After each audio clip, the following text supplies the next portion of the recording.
পাকিস্তানের একটি ঘটনা। পাকিস্তানের একজন বিখ্যাত ডাক্তার ডক্টর নূর আহমদ নূর, তিনি দাওয়াত ও তাবলীগের একজন প্রবীণ সাথী ছিলেন। এই ডক্টর নূর আহমদ নূর বলেন, আমরা কোন এক প্রান্তে দাওয়াত ও তাবলীগের মেহনতে গেলাম। আমরা কোন এক এলাকায় দাওয়াতের মেহনত নিয়ে যখন গেলাম, আসরের নামাজের পরে আমরা মহল্লায় গাছতের আমল করলাম। আসরের নামাজের পরে আমরা গাছতের আমল করলাম। গাছতের আমল শেষে আমরা যখন আবার মসজিদের কিনারায় আসলাম, দেখলাম মসজিদের পাশেই কিছু যুবকরা বসে বসে গল্প গুজব করে।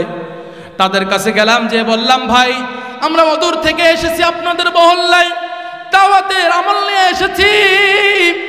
ও ভাই, আমাদের সাথে যদি একটু মসজিদে যান তাহলে খুবই ভালো হয়, তাহলে খুবই ভালো হয়।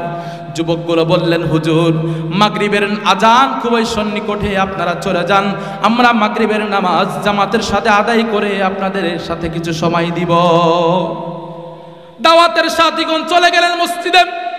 ঠিক ওই কিছুক্ষণ পরে যখন মাগরিবের আজান হলো, মসজিদের মিনার থেকে যখন আল্লাহ পাকের একত্ববাদের ধ্বনি যখন চতুর্দিকে ছড়িয়ে পড়ল, ঠিকই দেখা গেল যুবকগুলা মসজিদে চলে আসলো। যুবকগুলা যখন মসজিদে চলে আসলো, মাগরিবের নামাজ হয়ে গেল। মাগরিবের নামাজের পরে দাওয়াত ও তাবলীগের সাথীরা কিতাবের তালিম শুরু করলেন। কিতাবের তালিম শুরু করতে করতে করতে এক পর্যায়ে যখন জাহান্নামের আযাবের কথা আসলো, ওই যুবকদের মধ্যে একজন যুবক দাঁড়ায় বলতেছে, হুজুর আপনারা তো শুধু জাহান্নামের আযাবের কথা, কবরের আযাবের কথা কিতাবে পড়েছেন, কিতাবে পড়তেছেন, আর আমি নিজে কবরের আযাব দেখেছি। আমি নিজে কবরের আযাব দেখেছি। আপনারা তো কবরের আযাব দেখেন নাই, আপনারা তো কবরের আযাব দেখেন নাই, আপনারা শুধু কিতাবে পড়েছেন, আর আমি নিজে কবরের আযাব দেখেছি। ডক্টর নূর আহমদ নূর বলেন, তখন যে কিতাব পড়তেছিল তাকে শ্রোতা বানায়া দিলাম, আর যে শ্রোতা ছিল তাকে আমরা বক্তা বানায়া দিলাম। যুবককে বললাম, যুবক ভাই আপনার কাছে কবরের কি আযাব আপনার নিজের চোখে আপনি দেখেছেন? নিজের চোখে আপনার কি আপনি খবরের আযাব দেখেছেন, আপনি একটু বর্ণনা করেন। যুবকটা তখন দাঁড়ায় বলতেছে, হুজুর 1965 সনে যখন ভারত পাকিস্তান ডিভাইডেড হয়, যখন বিভক্ত হয়, তখন আমি পাকিস্তানের একজন সৈনিক ছিলাম। পাকিস্তানের একজন আমি সৈনিক ছিলাম। যুদ্ধের জন্য অস্ত্রাগার করা হয়েছিল। আমরা পালাক্রমে সারা রাত ওই অস্ত্রাগার, আমরা অস্ত্রগুলো পাহারা দিচ্ছিলাম। পর্যায়ক্রমে যখন আমার দায়িত্ব আসলো পাহারা দেওয়ার, ফজরের নামাজের পরপর আমি অস্ত্রগুলো পাহারা দিতেছিলাম, আর পাশে ছিল বিশাল কবরস্থান। আমি কবরস্থানের মাঝ দিয়ে হাঁটতেছি আমি, আর দোয়া দুরূদ পড়তেছি। হঠাৎ করে ওই কবরস্থানের ভিতর থেকে কেমন যেন একটা বিকট আওয়াজ, মড়মড় মড়মড় করে আওয়াজ, এমন বিকট আওয়াজ আমার কানে আসলো। আমি কবরস্থানের ভিতর দিয়ে হাঁটতেছি, দোয়া দুরূদ পড়তেছি, হঠাৎ করে আমার কানে আওয়াজ। কিরে, এই আওয়াজ কোথা থেকে আসলো? আমি যখন নিশ্চিত হতে পারলাম এই আওয়াজটা ওই কবরস্থান থেকে আসতেছে, আমি আগায়া গেলাম। আমি আগায়া যাওয়ার পরে ওই কবরস্থান আমি আমার রাইফেলের বাট দিয়ে আস্তে আস্তে করে সরাইলাম, মাটিগুলা সরাইলাম, ইটাগুলা সরাইলাম। সরাইতে সরাইতে এক পর্যায়ে দেখলাম ওই কবরের মধ্যে বিশাল এক ঘর হয়ে গেছে কবরের মধ্যে। যখন আমি কবরটা পুরোপুরি খুললাম,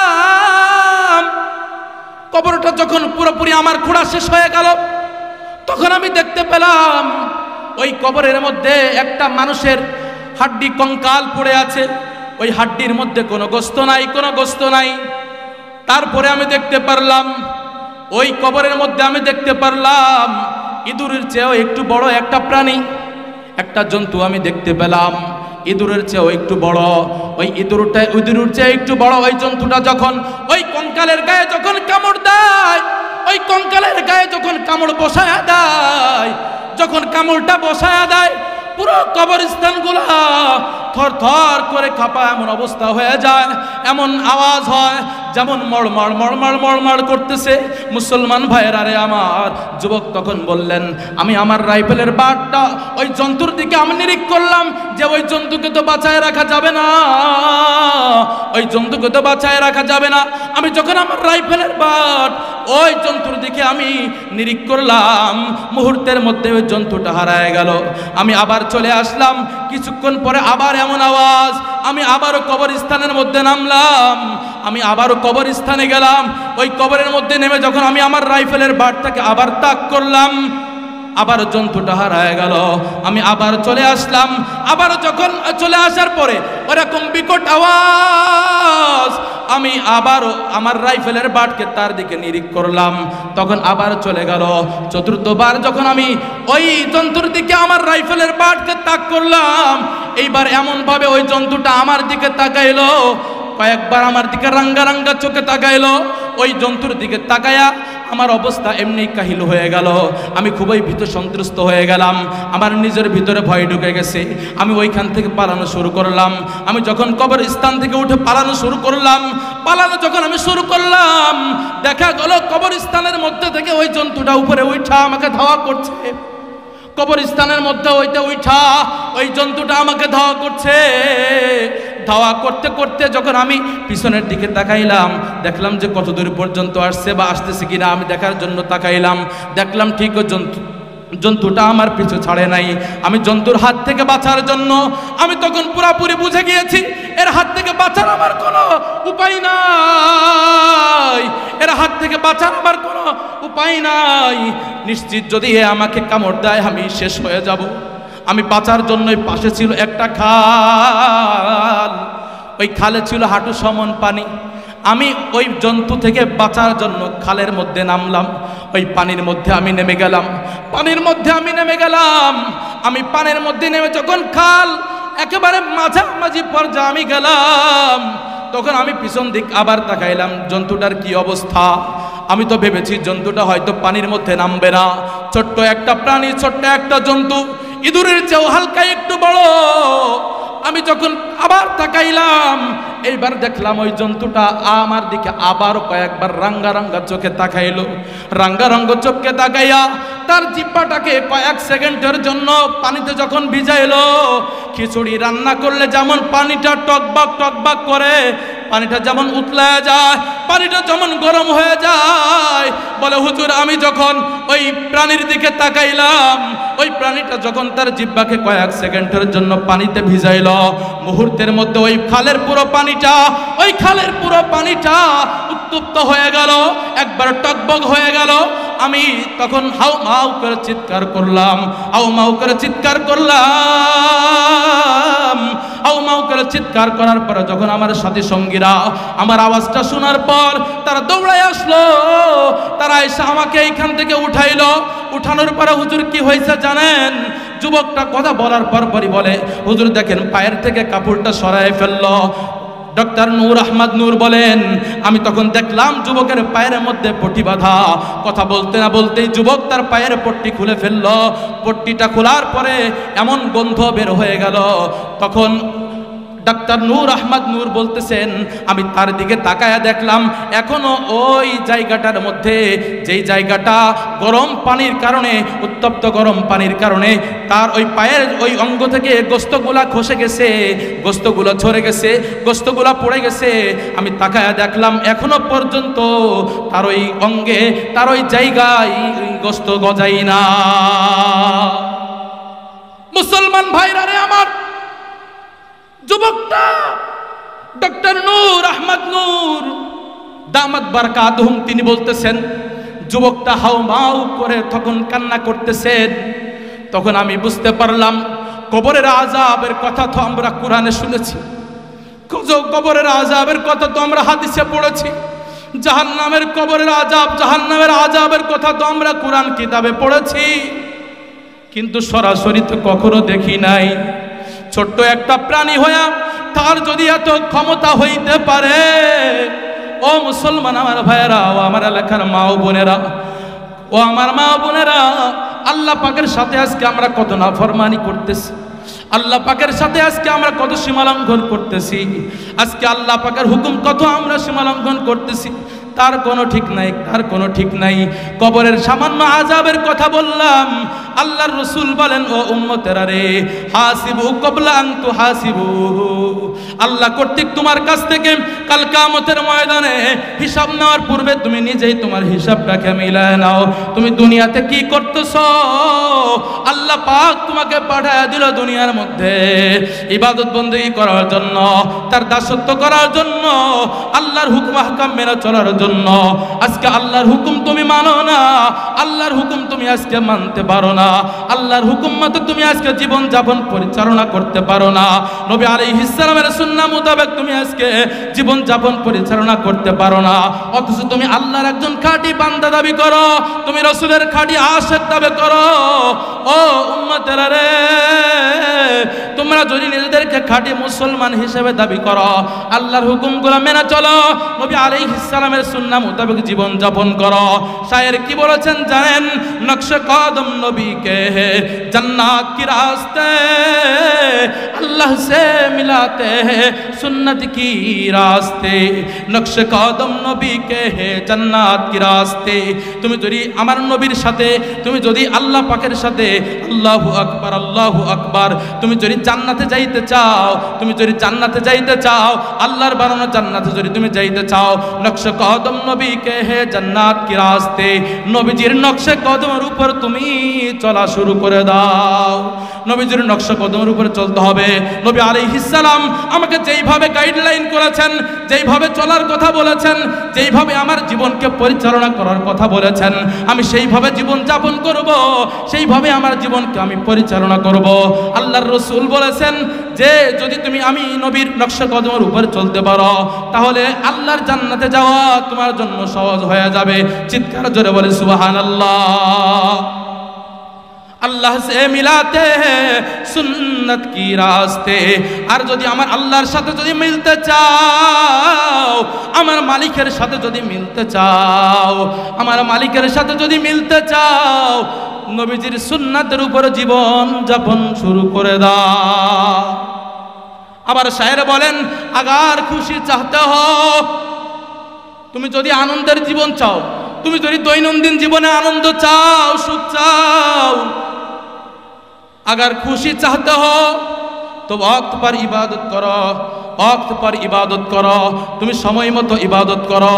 अगर चेहरे को पर रौनक बनाना चाहते हो, चेहरा के तुम उज्जवल बनाइते चाओ, तुम तहज्जुद नमाज पढ़ो।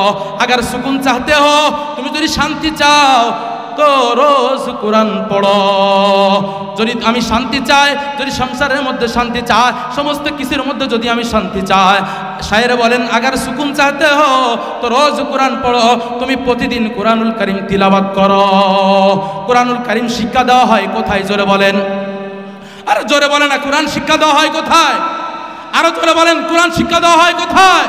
মাদ্রাসায়। সেই নবীর ঘর মাদ্রাসা। আজকে এই ফজলুল উলুম মাদ্রাসা, এই বেতালপাড়া ফজলুল উলুম মাদ্রাসা, আলহামদুলিল্লাহ এই ফজলুল উলুম মাদ্রাসার আজকে মাহফিল। আপনারা খুশি না বেজার? আর জোরে বলেন খুশি না বেজার?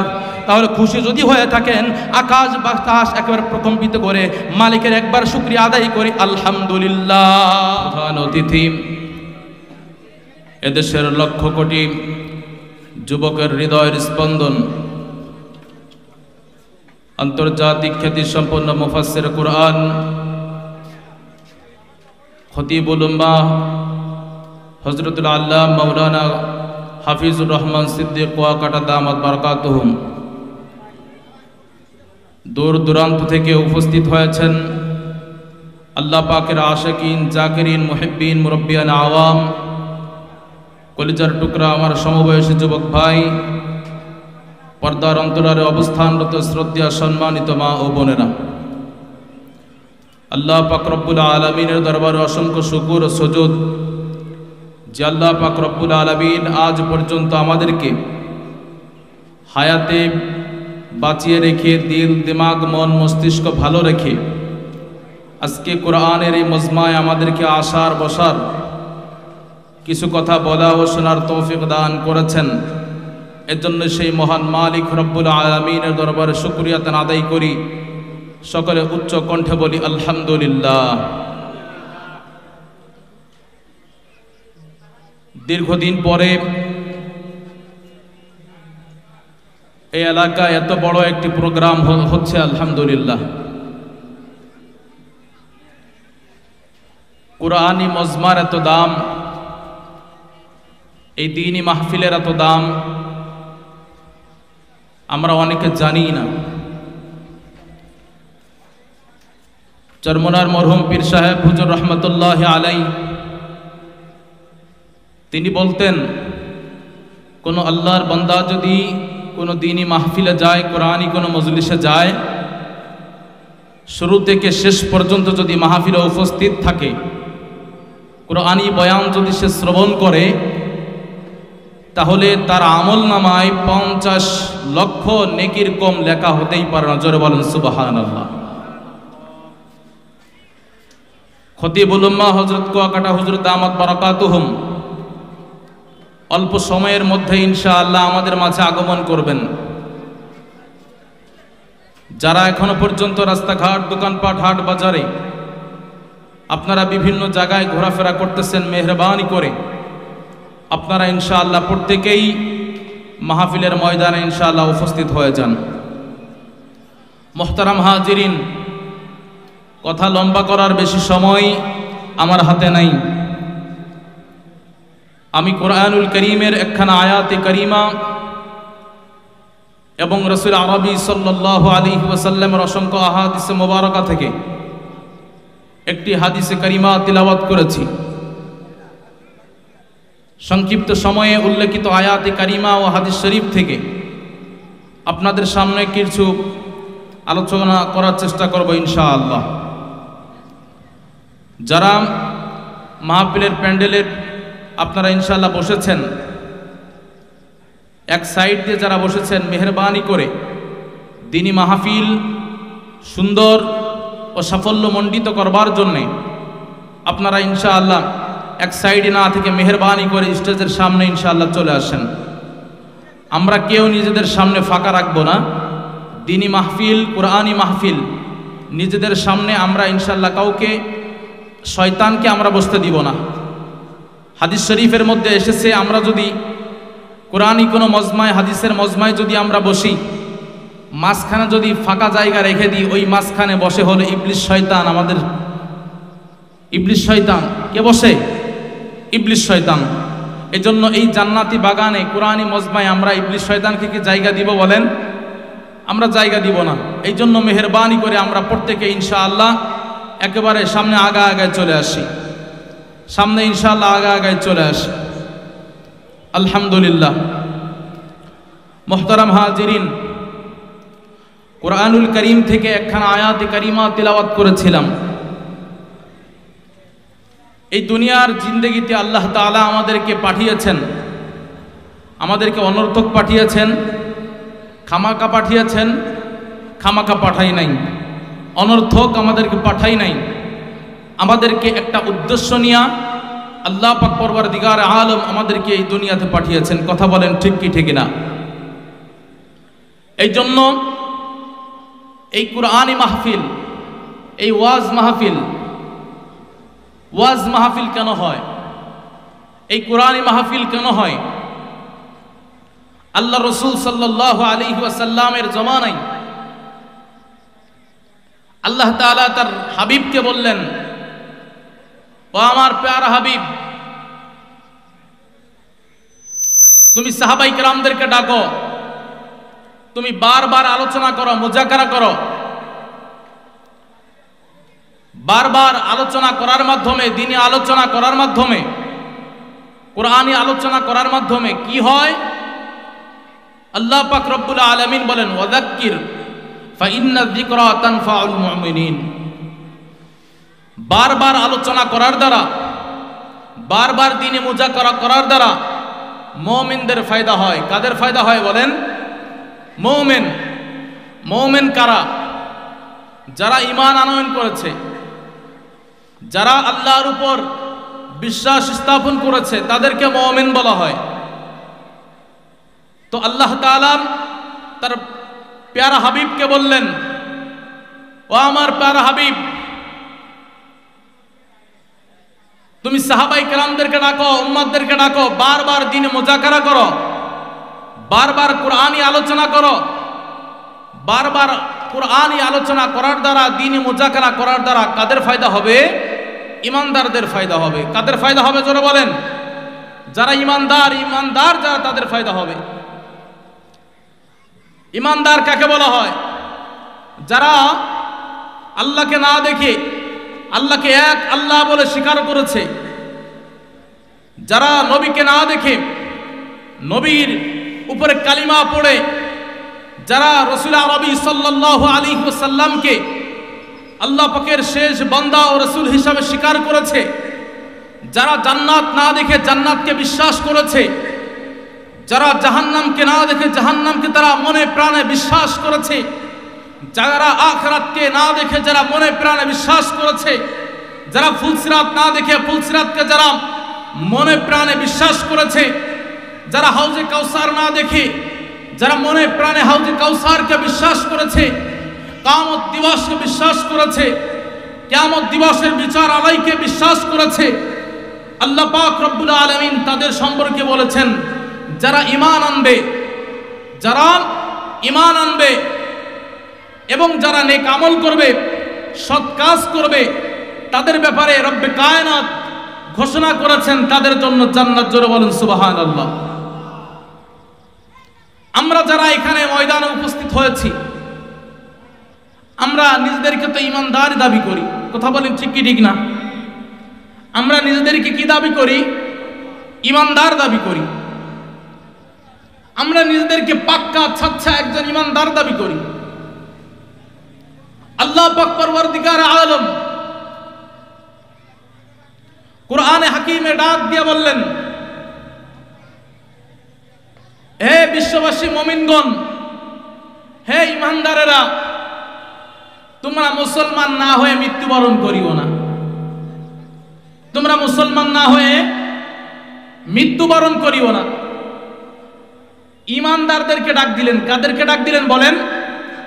ঈমানদারদেরকে ডাক দিলেন। মাইকে এত সমস্যা হয় কেন ভাই? এক রাখেন, যে কোনো সময় এক রাখেন। এত মোড়ামুড়ি করলে কিন্তু আলোচনা করা যাবে না। কোন করে এই যে আওয়াজ হচ্ছে। আল্লাহ তাআলা কুরআনে হাকিমে ডাক দিলেন, ইয়া আইয়ুহাল্লাযীনা আমানু, হে ঈমানদারেরা, হে বিশ্ববাসী মুমিনগণ, হে বিশ্ববাসী মুমিনগণ, তোমরা মুসলমান হও। কি হও? মুসলমান হও। মুসলমান না হয়ে মৃত্যুবরণ করলে, মুসলমান না হয়ে মৃত্যুবরণ করলে তোমাদের ফলাফল ভালো হবে না, তোমাদের নতিজা ভালো হবে না। এই জন্য শুধু ঈমান আনলেই চলবে না, ঈমান আনয়ন করলেই হবে না, আমাদেরকে মুসলমান হতে হবে। কথা বলেন ঠিক কি ঠিক না? গত 11ই ফেব্রুয়ারি এই ময়দানের মাহফিলে আমি বলেছিলাম, মুসলমান কাদেরকে বলা হয়? আমি নিজে মুসলমান দাবি করব, তো মুসলমান কাকে বলা হয়? যে আল্লাহ তাআলা বলতেছেন যে আমি তোমাদের উপর নামাজকে ফরজ করলাম, আমি তোমাদের উপরে যাকাতকে ফরজ করলাম, আমি তোমাদের উপরে রমজান মাসের সিয়ামকে ফরজ করলাম, আমি তোমাদের উপর পর্দার বিধানকে ফরজ করলাম, আমি তোমাদের উপরে বাইতুল্লাহ জিয়ারাতকে ফরজ করলাম।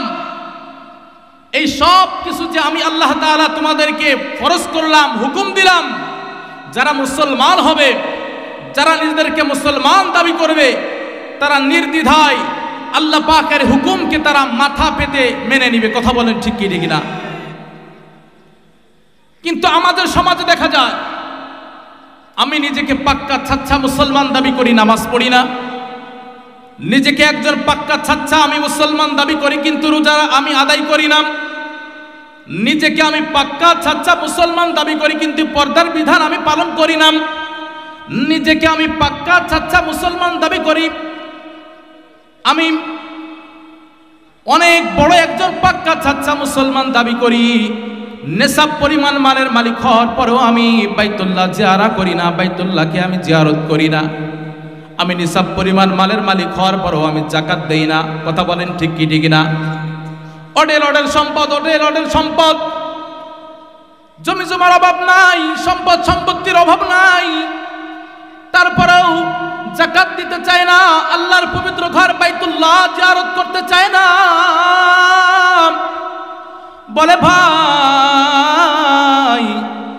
তুমি নিজেকে মুসলমান দাবি করো, তুমি তো নামাজ পড়ো না। বলে যে নামাজ পড়া লাগবে না, নামাজ না পড়লেও আমি একজন খাঁটি মুসলমান, রোজা আমি না রাখলেও আমি একজন খাঁটি মুসলমান, যাকাত না দিলেও আমি একজন খাঁটি মুসলমান, পর্দার বিধান পালন না করলেও আমি একজন খাঁটি মুসলমান, বাইতুল্লাহ জিয়ারত না করলেও আমি একজন খাঁটি মুসলমান। মুসলমান ভাইরা রে আমার, এই পৃথিবীর বুকে আল্লাহ পাক পরওয়ারদিগার আলম আমাদেরকে পাঠিয়েছেন, খামাখা পাঠাই নাই, আমাদেরকে অনর্থক পাঠাই নাই, অনর্থক পাঠাই নাই। বাড়িতে যেমন আমি একটা আম গাছ লাগাই, বাড়িতে যেমন আমি একটি পেয়ারা গাছ লাগাই, বাড়িতে যেমন আমি একটা কাঁঠাল গাছ লাগাই। বলে ভাই তুমি আম গাছ কেন লাগাও, ভাই তুমি কাঁঠাল গাছ কেন লাগাও, বলে ভাই তুমি পেয়ারা গাছ কেন লাগাও। বলে আমি এই গাছটা লাগাইলাম, একসময় গাছ অনেক বড় হবে, ফল ধরবে, অনেক সুস্বাদু মজাদার স্বাদ হবে, তখন আমি ভক্ষণ করব, আমার ছেলে সন্তান নাতি নাতকুর যারা আছে তারা ভক্ষণ করবে। কথা বলেন ঠিক কি ঠিক না? দুনিয়াতে সামান্য আমি কাজ করতে গেলে উদ্দেশ্য ছাড়া কাজ করি না, তদ্রূপভাবে আল্লাহ তাআলা পরওয়ারদিগার আলম এই দুনিয়াতে যে আমাদেরকে পাঠাইছেন খামাখা পাঠাই নাই।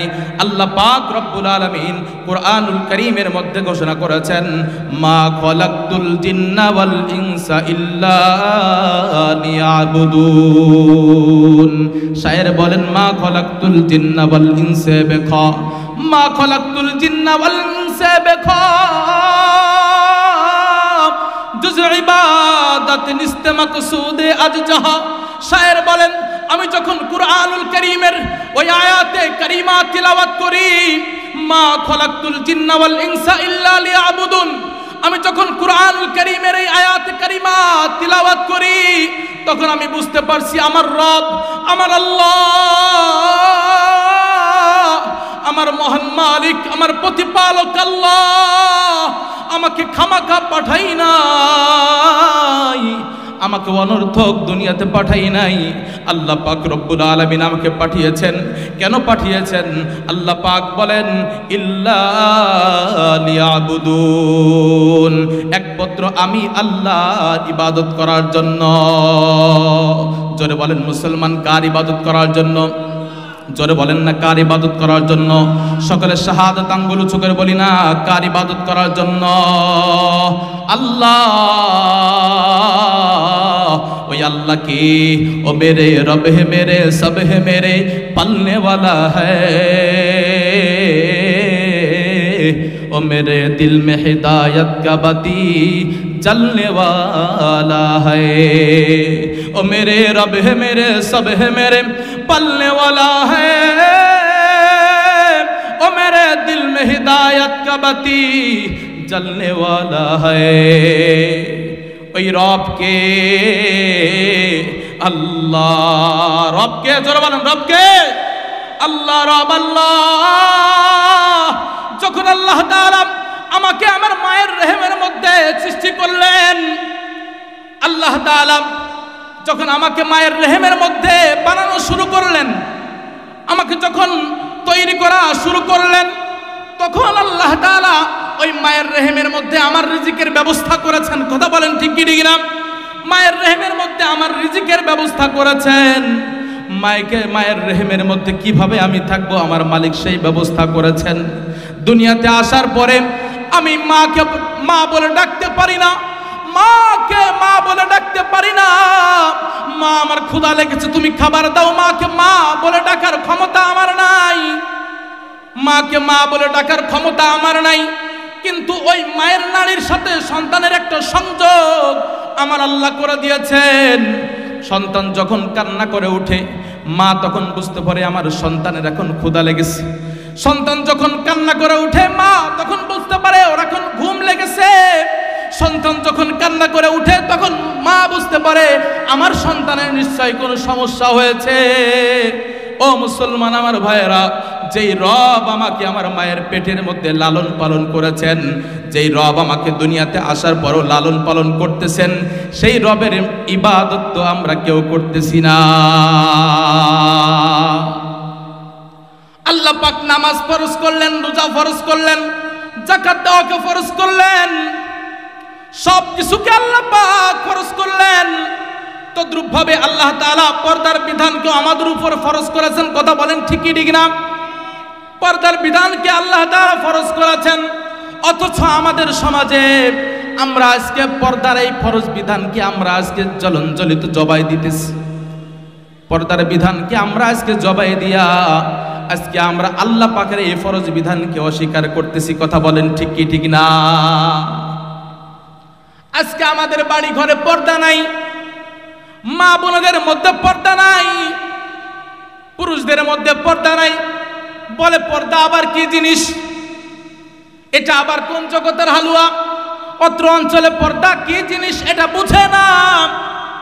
এই পর্দা জিনিস না বুঝার কারণে শরীয়তের বড় একটি হুকুম, এই পর্দার বিধান না জানার কারণে, না বুঝার কারণে আজকে সমাজের মা বোনেরা লাঞ্ছিত হয়, আজকে সমাজের মা বোনেরা আজকে অপমানিত হয়, আজকে আমার মা বোনেরা আজকে ধর্ষিত হয়।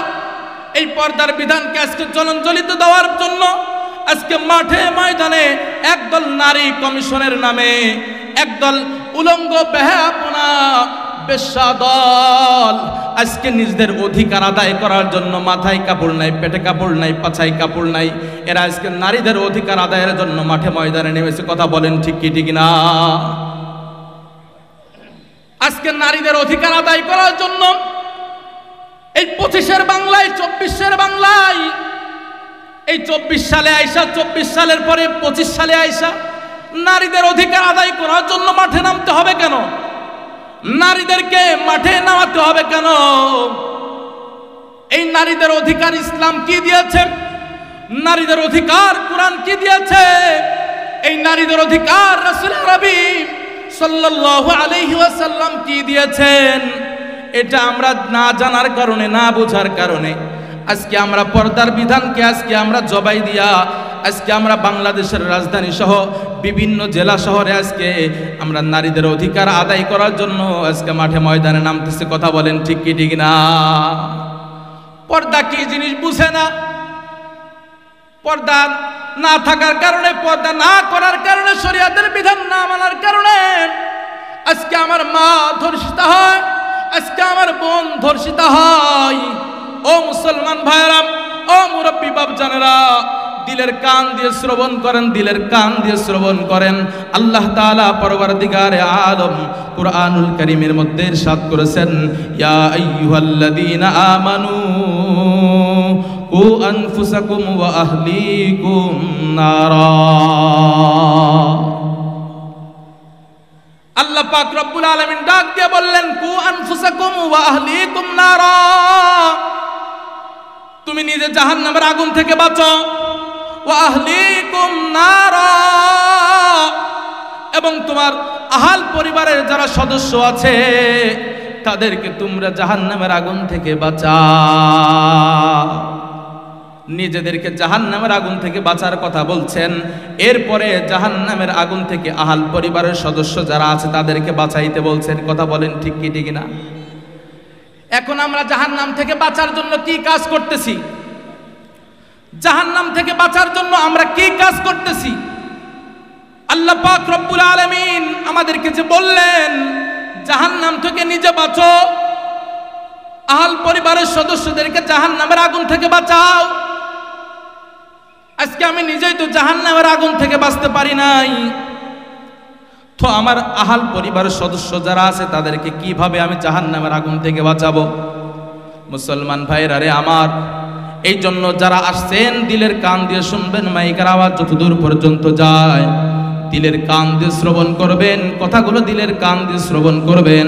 আল্লাহ পাক নিজে শুধু বাঁচলেই হবে না, নিজের পরিবারের সদস্যদেরকেও জাহান্নামের আগুন থেকে বাঁচানোর কথা বলেছে। আপনি বাবা হাজী সাহেব মানুষ, নামাজি মানুষ, দিনদার মানুষ, কাল কিয়ামতের ময়দানে আপনি জাহান্নামের আসামি। আল্লাহ পাক বলবেন তোমার আমলনামায় এই গুনাহ আছে। আপনি হাজী সাহেব বলবেন না, আমি তো এই গুনাহ করি নাই, আমি তো এই গুনাহ করি নাই। ওই সময় তো আমি হজর সফর ছিলাম, ওই সময় তো আমি বাইতুল্লাহ জিয়ারত করতে গিয়েছিলাম, ওই সময় তো আমি অমুক দাওয়াতের কাজে, আমি দাওয়াত ও তাবলীগের কাজে গিয়েছিলাম, আমি সিল্লার সফরে গিয়েছিলাম, ওই সময় তো আমি এই কাজ করি নাই, এই গুনার কাজ তো আমি করি নাই। তখন আল্লাহ পাক বলবেন ওই সময় তুমি দাওয়াতের কাজে গিয়েছো ঠিক আছে, ওই সময় তুমি বাইতুল্লাহ জিয়ারত করতে গেছো, সবই ঠিক আছে, কিন্তু তোমার মেয়ে, তোমার স্ত্রী, তোমার পরিবারের সদস্য যারা আছে, ওই সময় তারা বাড়ি থেকে বের হয়ে তারা বিভিন্ন বাজার ঘাটে ঘোরাফেরা করেছে, বিভিন্ন বেগানা পুরুষদের সাথে তারা দেখাশোনা করেছে, যার কারণে তাদের সাথে দেখা করার কারণে তাদের ওই গুনাহের একটা অংশ তোমার আমলনামায় চলে এসেছে। আপনি বড় নামাজি, আপনি বড় আল্লাহওয়ালা হাজী সাহেব মানুষ, কিন্তু কাল কিয়ামতের ময়দানে আপনার বিবির কারণে আপনি জাহান্নামের আসামি হয়ে যাবেন। আপনি হাজী সাহেব মানুষ, দাড়িওয়ালা মানুষ, নামাজি মানুষ, কাল কিয়ামতের ময়দানে আপনার কলিজার টুকরা কন্যা সন্তানের কারণে আপনি জাহান্নামের আসামি হয়ে যাবেন। এই জন্য মুসলমান ভাইয়েরা, মুরব্বী বাপ জানেরা, আমরা যারা এই ময়দানে উপস্থিত হয়েছি, আমরা নিজেরা পর্দার বিধানকে পালন করব, আল্লাহ পাকের এই ফরজ বিধানকে আমরা পালন করব, এবং নিজের কন্যা সন্তান, নিজের স্ত্রী যারা আছে, আমরা তাদেরকেও ইনশাআল্লাহ পর্দার উপরে চলার কথা বলবো। রাজি আছেন ইনশাআল্লাহ? পর্দার বিধান আমাদের পালন করতে হবে, আল্লাহ পাকের ফরজ বিধান আমাদের আদায় করতে হবে। যদি না করি কি হবে? কি হবে বলেন? ফরজ তলাকের গুনাহ হবে। কিসের গুনাহ হবে? ফরজ তলাকের গুনাহ হবে। এই জন্য ভাইরা আমার, মুরব্বী বাপ জানরা আমার, পর্দার বিধান আমাদের মানতে হবে। আজকে আমরা পর্দার বিধান না মানার কারণে আজকে ইসলাম নারীদেরকে কি অধিকার দিয়েছে, ইসলাম নারীদেরকে কি অধিকার দিয়েছে, আমরা এইগুলা না জানার কারণে, না বোঝার কারণে আজকে আমরা আবার উলঙ্গ বেহায়াপনার মতো অশ্লীলতার সাথে আমরা আজকে নারীদের অধিকার আদায় করার জন্য মাঠে ময়দানে নেমে গেছি। মাঠে ময়দানে নেমে গেছি নারীদের অধিকার আদায় করার জন্য। কেন তোমাদেরকে মাঠে ময়দানে নারীদের অধিকার নেমে আদায় করতে হবে কেন? ইসলাম কি নারীদের অধিকার দেয় নাই? কুরআন কি নারীদের অধিকার দেয় নাই? কুরআন তো নারীদের অধিকার দিয়েছে, ইসলাম নারীদের অধিকার দিয়েছে। রাসূল আরবী সাল্লাল্লাহু আলাইহি ওয়াসাল্লাম নারীদের অধিকার প্রতিষ্ঠা করবার জন্য রাসূল আরবী সাল্লাল্লাহু আলাইহি ওয়াসাল্লাম দীপ্ত কণ্ঠে ঘোষণা দিয়েছেন। আমরা শুনেছি আইয়ামে জাহিলিয়াতের কথা, আমরা শুনেছি বর্বর যুগের কথা, যেই যুগে নারীদের কোনো ইজ্জত ছিল না, যেই যুগে নারীদের কোনো সম্মান ছিল না, যেই যুগে নারীদের জন্ম হওয়াটাই ছিল দোষণীয়। যদি কোনো মহিলার কন্যা সন্তান হতো, মেয়ে সন্তান হতো, স্বামীরা রাগ করে বাড়িতে আসতো না, স্বামীরা রাগ করে বাড়িতে আসতো না। যদি শুনতো তার মেয়ে হয়েছে, কন্যা সন্তান, স্ত্রীকে বাড়ি থেকে বের করে দিত। যদি শুনতো তার মেয়ে হয়েছে, স্ত্রীকে ঘর থেকে বের করে গোয়াল ঘরে পাঠিয়ে দিত। যদি শুনতো তার মেয়ে হয়েছে, সে রাগ করে 2, 3, 4 বা 5 বছর পর্যন্ত বাড়িতে আসতো না। এইভাবে চলতে চলতে যখন তার কলিজার টুকরা কন্যা সন্তান 4-5 বছরে উপনীত হয়েছিল, 4-5 বছর পরে যখন ওই জালেম বাবা যখন বাড়িতে আসছে, চন্দ্রের সূর্যের ন্যায় আলোকিত সুন্দরী একটা মেয়ে যখন তার বাবাকে আব্বু আব্বু বলে ডাকতেছে, তার বাবাকে আব্বু আব্বু বলে ডাকছে, তারপরেও ওই জালেম বাবার হৃদয়ে একটু আঘাত দেয় নাই, একটু আঘাত লাগে নাই। ওই মেয়েটাকে নিয়ে দূরে এক জঙ্গলে নিয়া, ওই মেয়েকে দূরে এক জঙ্গলে নিয়া গর্ত খুঁড়ে পাথর নিক্ষেপ করে ওই কলিজার টুকরা সন্তানদেরকে হত্যা করেছে। ওই মেয়েদেরকে পাথর মেরে মেরে মাটি চাপা দিয়ে মেয়েদেরকে হত্যা করেছে। সেই সময় নারীদের কোনো অধিকার ছিল না, নারীদের কোনো অধিকার ছিল না। যখন রাসূল নবী সাল্লাল্লাহু আলাইহি ওয়াসাল্লাম দীপ্ত কণ্ঠে ঘোষণা করলেন যে আমি রাসূলুল্লাহ সাল্লাল্লাহু আলাইহি ওয়াসাল্লাম আজ থেকে কন্যা সন্তানের বাবা, অতএব আজ থেকে কোনো নারীর উপরে, কোনো কন্যা সন্তানের উপরে কোনো জুলুম সহ্য করা হবে না। কথা বলেন ঠিক কি ঠিক না? যখন এইভাবে দীপ্ত কণ্ঠে রাসূল নবী সাল্লাল্লাহু আলাইহি ওয়াসাল্লাম ঘোষণা করলেন, তখন জালেমদের হৃদয়ে এবার আঘাত লেগেছে। কি রে, মুহাম্মদুর রাসূলুল্লাহ সাল্লাল্লাহু আলাইহি ওয়াসাল্লাম ঘোষণা দিয়ে দিয়েছে, এখন তো আর মেয়েদেরকে হত্যা করা যাবে না। এই কথা যখন নারীরা শুনতে পেল, মহিলারা যখন জানতে পারলো আমাদের পক্ষে এমন একজন মানুষ, বিশ্ব মানবতার মুক্তির দূত হযরত রাসূল নবী সাল্লাল্লাহু আলাইহি ওয়াসাল্লাম আমাদের পক্ষে কথা বলেছেন, নারীদের পক্ষে কথা বলেছেন, আমাদের অধিকার আদায়ের জন্য রাসূল নবী সাল্লাল্লাহু আলাইহি ওয়াসাল্লাম দীপ্ত কণ্ঠে ঘোষণা করেছেন, ক্বালা আবুন নিসা, আমি রাসূল কন্যা সন্তানের পিতা, আমি রাসূল, আমি কন্যা সন্তানের বাবা। অতএব আজ থেকে কোনো কন্যা সন্তানকে হত্যা করা, কোনো কন্যা সন্তানের উপরে জুলুম করা, কোনো নারীর উপরে জুলুম করা বরদাস্ত করা হবে না। কথা বলেন ঠিক কি ঠিক না? আজকে আমরা রাসূল নবী সাল্লাল্লাহু আলাইহি ওয়াসাল্লামের এই দীপ্ত ঘোষণার পরে ইসলাম নারীদেরকে কি অধিকার দিয়েছে। একজন ছোট্ট মেয়ে যখন জন্মগ্রহণ করে, ইসলাম তার জন্য তার অধিকার নিশ্চিত করেছেন। একজন কলিজার টুকরা সন্তান, কন্যা সন্তান জন্ম হওয়ার পর থেকে বিবাহের আগ পর্যন্ত তার দায়িত্বশীল হিসেবে তার বাবাকে নির্ধারণ করেছেন। কন্যা সন্তানের দায়িত্ব কার? বাবার। কন্যা সন্তান জন্মের পর থেকে বিবাহের আগ পর্যন্ত ওই কন্যা সন্তানের দায়িত্ব পালন করবে তার বাবা। বিবাহের পর থেকে মৃত্যুর আগ পর্যন্ত ওই মেয়েটার দায়িত্ব পালন করবে, ওই মেয়েটার দায়িত্ব পালন করবে তার স্বামী। মুসলমান ভাইরা আমার, ইসলাম এই নারীদের অধিকার আগ থেকেই দিয়েছে। আমরা না জানার কারণে, না বুঝার কারণে আজকে আমরা নারীদের অধিকার আদায় করার জন্য মাথায় কাপড় নাই, পেটে পিঠে পাছায় কাপড় নাই। রাজধানী ঢাকায় নারী কমিশন নামে নারীদের কমিশন, অধিকার আদায়ের জন্য তারা কমিশন গঠন করে ইসলামের বিরুদ্ধে 28টা আয়াত, আল্লাহর কোরআনে কারীমের 28টা আয়াতের বিরুদ্ধে তারা সোচ্চার হয়েছে। নাউজুবিল্লাহ বলেন। আল্লাহর কোরআনের বিরুদ্ধে তারা অবস্থান নিয়েছে। নারীদের অধিকার আদায় করার জন্য মাঠে নেমে আল্লাহর কোরআনের বিরুদ্ধে তারা আঙ্গুল উচ্চ করেছে। অতএব আমি অত্র অঞ্চলের মা বোনদেরকে বলতে চাই, ইসলাম তো আপনাদের অধিকার দিয়েছে, ইসলাম আপনাদের অধিকার দিয়েছে, শরীয়ত আপনাদের অধিকার দিয়েছে। আল্লাহ আপনাদের অধিকার বঞ্চিত করে নাই। রাসূল নবী সাল্লাল্লাহু আলাইহি ওয়াসাল্লাম আপনাদের অধিকার থেকে আপনাদেরকে মাহরুম করে নাই, আপনাদেরকে বঞ্চিত করে নাই। তারা আজকে সমান অধিকারের নামে সমান অধিকার চায়, তারা সমান অধিকার। আমরা তো নারীদের সমান অধিকার চাই না, আমরা তো নারীদের সমান অধিকার চাই না।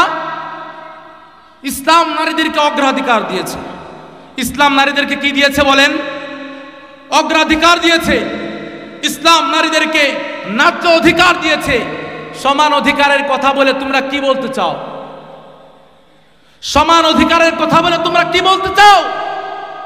আল্লাহ পাক বলেছে, ইসলাম, কোরআন, রাসূল নবী সাল্লাল্লাহু আলাইহি ওয়াসাল্লাম সব নারীদেরকে অগ্রাধিকার দিয়েছে, ন্যায্য অধিকার দিয়েছে।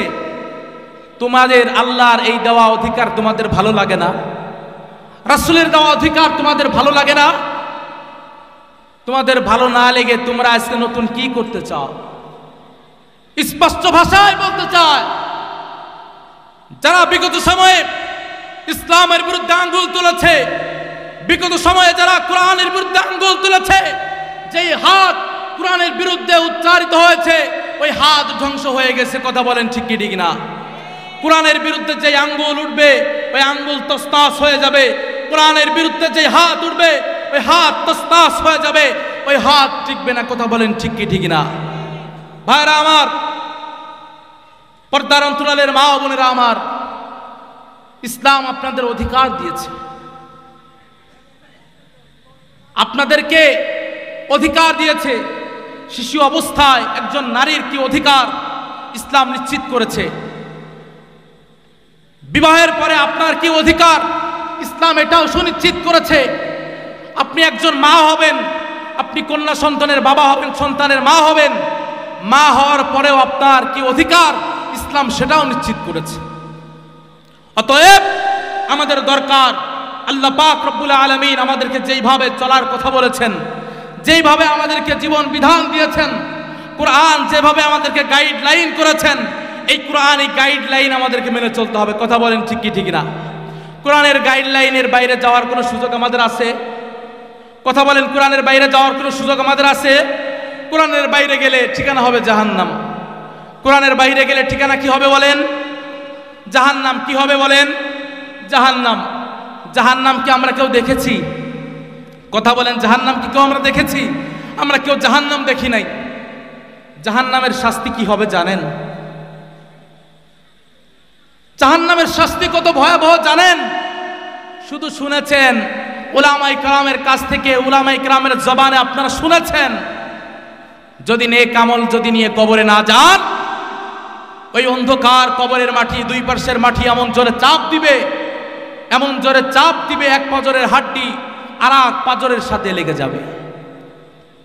আল্লাহ রাসূল সাল্লাল্লাহু আলাইহি ওয়াসাল্লাম সাহাবায়ে কেরামকে যখন এই বয়ান করতেছেন, সাহাবায়ে কেরামকে যখন নসিহত করতেছেন, সাহাবায়ে কেরামকে আল্লাহ রাসূল সাল্লাল্লাহু আলাইহি ওয়াসাল্লাম প্র্যাকটিক্যালে দেখায় দিছে, ও সাহাবায়ে কেরাম শুনো, যদি কোনো আল্লাহর বান্দা যদি কবরে যাওয়ার পর যদি নেক আমল না নিয়ে যায়, তার অন্ধকার কবরে কি আযাব হবে। আল্লাহ রাসূল বলেন, দুই পাশের মাটি এমন জোরে চাপ দিবে, এমন জোরে চাপ দিবে যে এক পাঁজরের হাড্ডি অন্য পাঁজরের সাথে মিশে যাবে। আল্লাহ রাসূল সাল্লাল্লাহু আলাইহি ওয়াসাল্লাম প্র্যাকটিক্যালে সাহাবায়ে কেরামকে বললেন, এক হাতের আঙ্গুল যেমন আর এক হাতের ভিতরে ঢুকে যায়, এক হাতের আঙ্গুল যেমন আর এক হাতের ভিতরে ঢুকে যায়, তেমনি ভাবে নাফরমানদেরকে কবরের দুই পাশের মাটি এমন জোরে চাপ দিবে। মুসলমান ভাইরা আমার, কবরের আযাবের কথা আমরা শুধুমাত্র শুনেছি, কিতাবে পড়েছি। পাকিস্তানের একটি ঘটনা, পাকিস্তানের একজন বিখ্যাত ডাক্তার ডক্টর নূর আহমদ নূর, তিনি দাওয়াত ও তাবলীগের একজন প্রবীণ সাথী ছিলেন। এই ডক্টর নূর আহমদ নূর বলেন, আমরা কোনো এক প্রান্তে দাওয়াত ও তাবলীগের মেহনতে গেলাম, আমরা কোনো এক এলাকায় দাওয়াতের মেহনত নিয়ে যখন গেলাম, আসরের নামাজের পরে আমরা মহল্লায় গাছতের আমল করলাম। আসরের নামাজের পরে আমরা গাছতের আমল করলাম। গাছতের আমল শেষে আমরা যখন আবার মসজিদের কিনারায় আসলাম, দেখলাম মসজিদের পাশেই কিছু যুবকরা বসে বসে গল্প গুজব করে।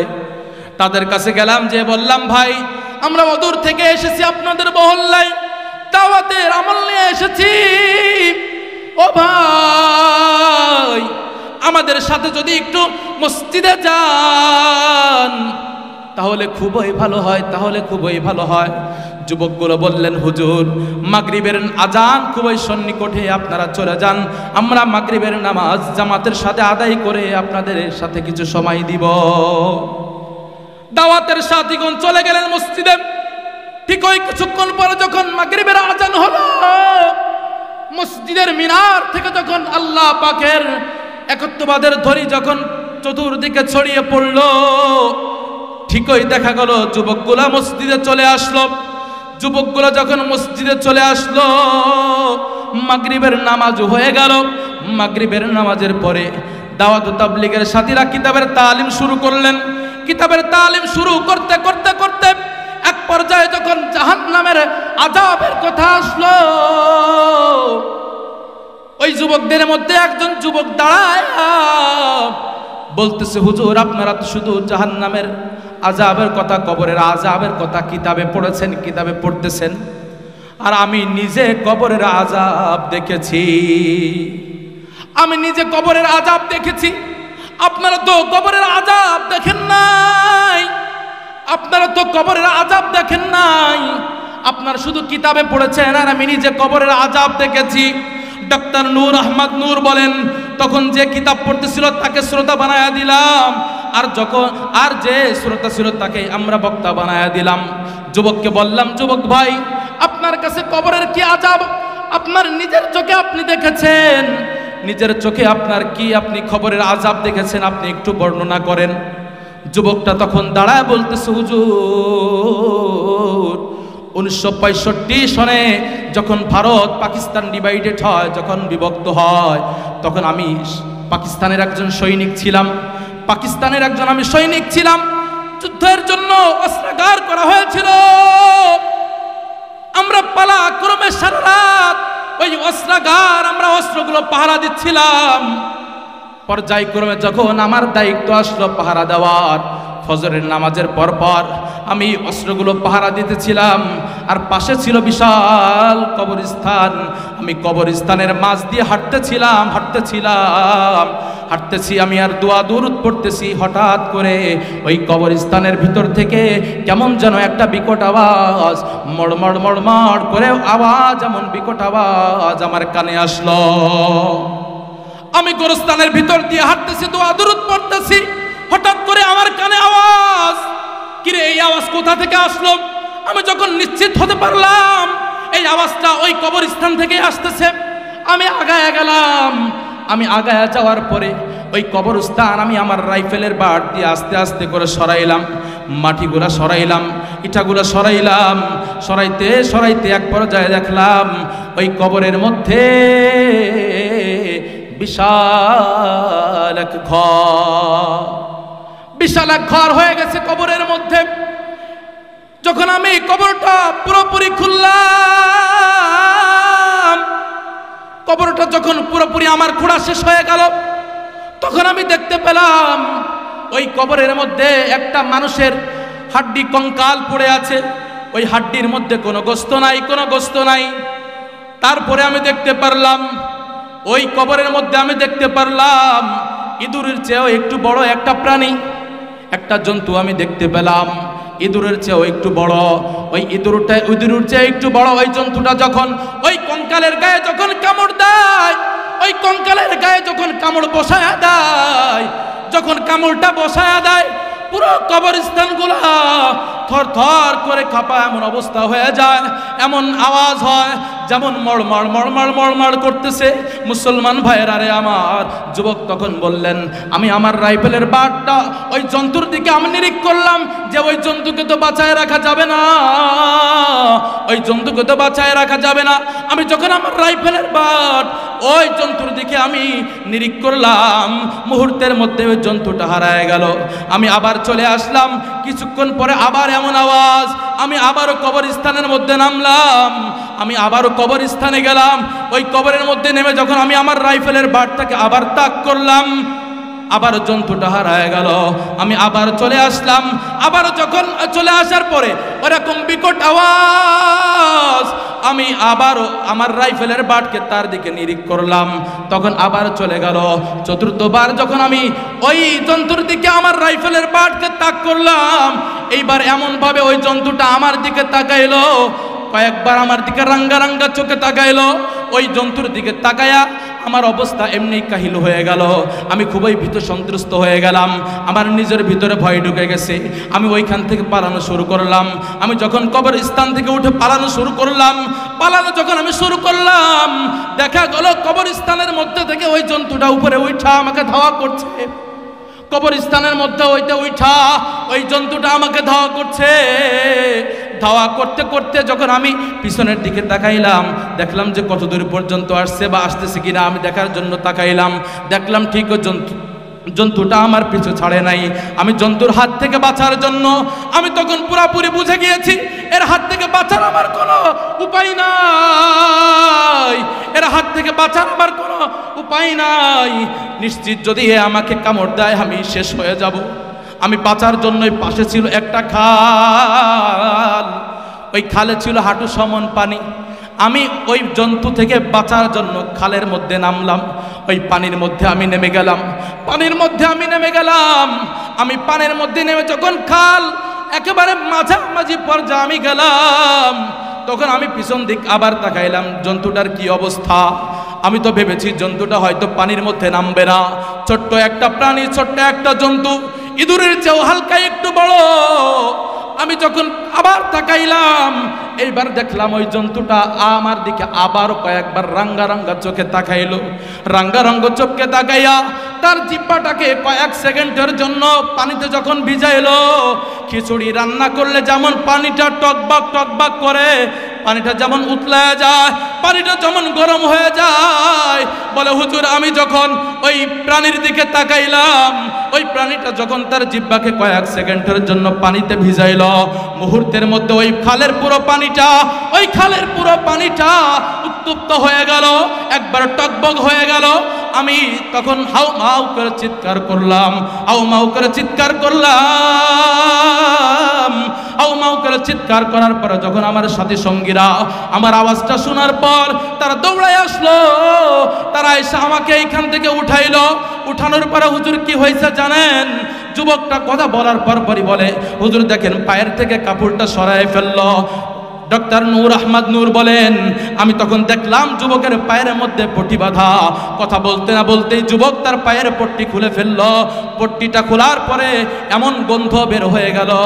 তখন ডাক্তার নূর আহমদ নূর বলতেছেন, আমি তার দিকে তাকায়া দেখলাম এখনো ওই জায়গাটার মধ্যে, যেই জায়গাটা গরম পানির কারণে, উত্তপ্ত গরম পানির কারণে তার ওই পায়ের ওই অঙ্গ থেকে গোস্তগুলা খসে গেছে, গোস্তগুলো ঝরে গেছে, গোস্তগুলা পড়ে গেছে।